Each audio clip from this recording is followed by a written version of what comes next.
Hey guys, technical difficulties. So this is take two. I wanted to get this off my heart before I go to dinner. I'm in the car and I'm just leaving my office over there.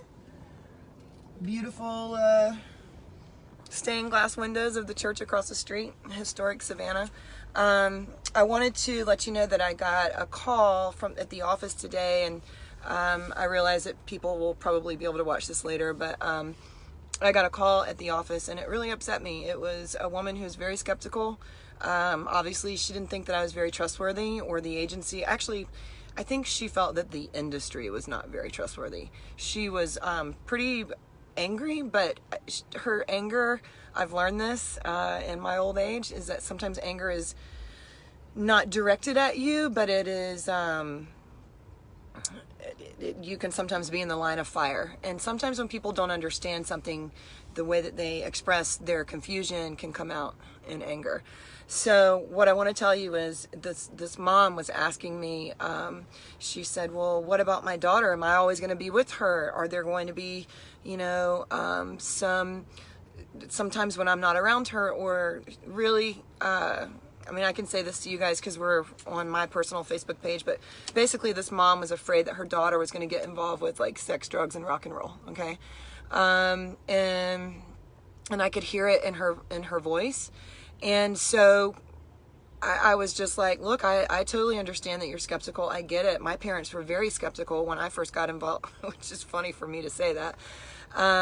Passion and power. Thanks, Michelle. I'm sure, Michelle, you deal with this too, but, I was like, look, I actually appreciate parents who are skeptical versus the parents who are like, sure, do whatever you want, or go ahead. And I think it's good that we're skeptical because that means we're putting thought into something, right? And so,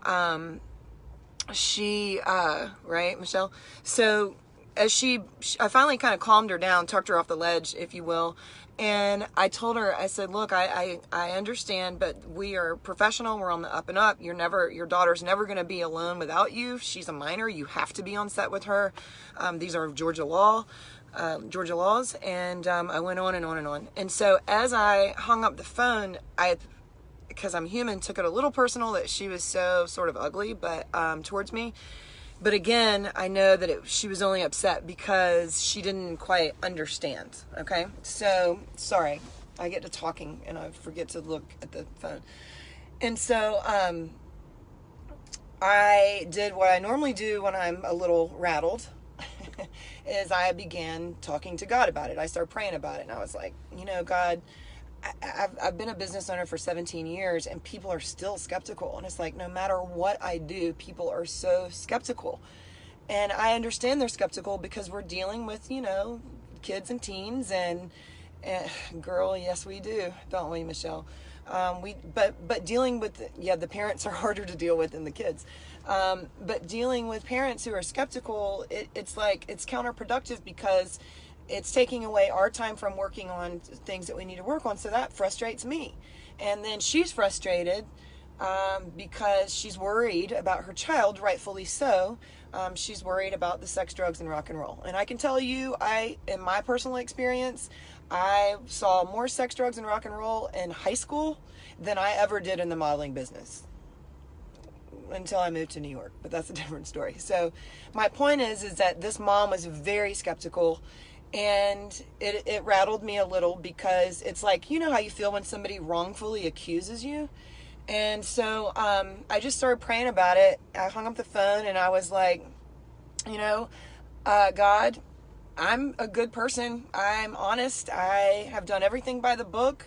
And here's this woman who's really, really skeptical of me. And she's taking it out on me. And she's kind of being mean to me. And I'm like, if this mom knew, if she had my eyes and knew what a great thing for her daughter these kind of self-confidence programs would do for her. If this mom could understand that sometimes, like, if kids aren't good with sports or they're not good with, what else do you do? Math, debate.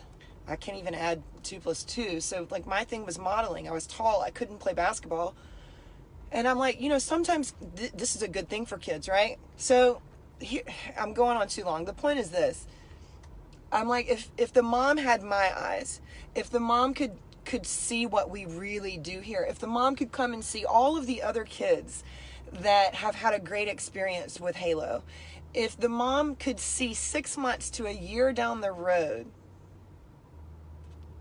would she still be skeptical? And I was thinking, like, if she could only see, and then guess what? God said to me, yeah, Steph, know how you feel. Powerful. I stopped talking and I was like, ooh, I'm sorry, God. I mean, because it's just as clear as day. It's like, this woman's so skeptical of me, and God's like, you don't know skeptical. He said, I deal with skeptical all the time. You're getting a tiny little taste of it. Here I am saying, if this mom could see with my eyes and know what I know and see what I see 6 months to a year to 3 years down the road, she wouldn't be skeptical. And God's like, boom, my thoughts exactly. And so I just began thinking, how what I dealt with this mom today is like what we do to God all the time. It's like, we think that we know what's best for us sometimes, and so we don't trust, or we're skeptical, and it's too scary. That skeptical is where fear so like you can be so skeptical and so fearful that you miss a good opportunity. So it's where fear makes you miss a good opportunity. And that's what happened today.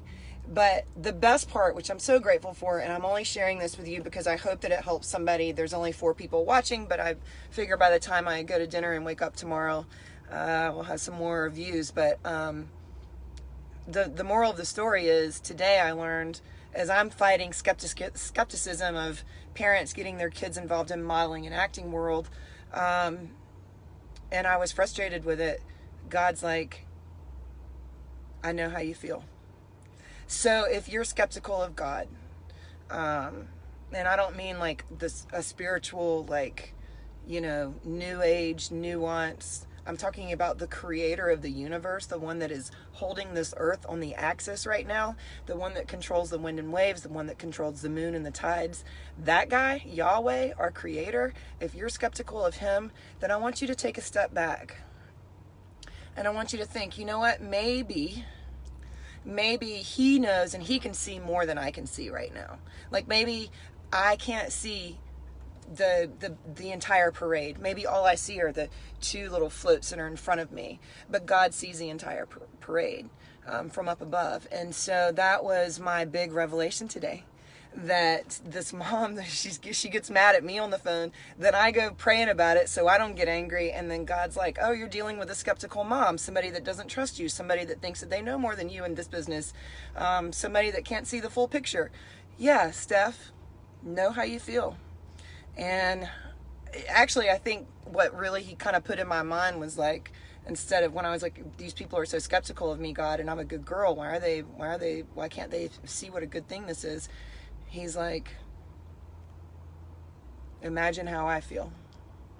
So, being skeptical is when you're so fearful that you miss out on a good opportunity when it comes your way. And, speaking of good opportunities, I gotta go eat dinner now. I'm just leaving the office, so I hope you guys have a wonderful evening, and don't be so skeptical that you miss goodness. Okay.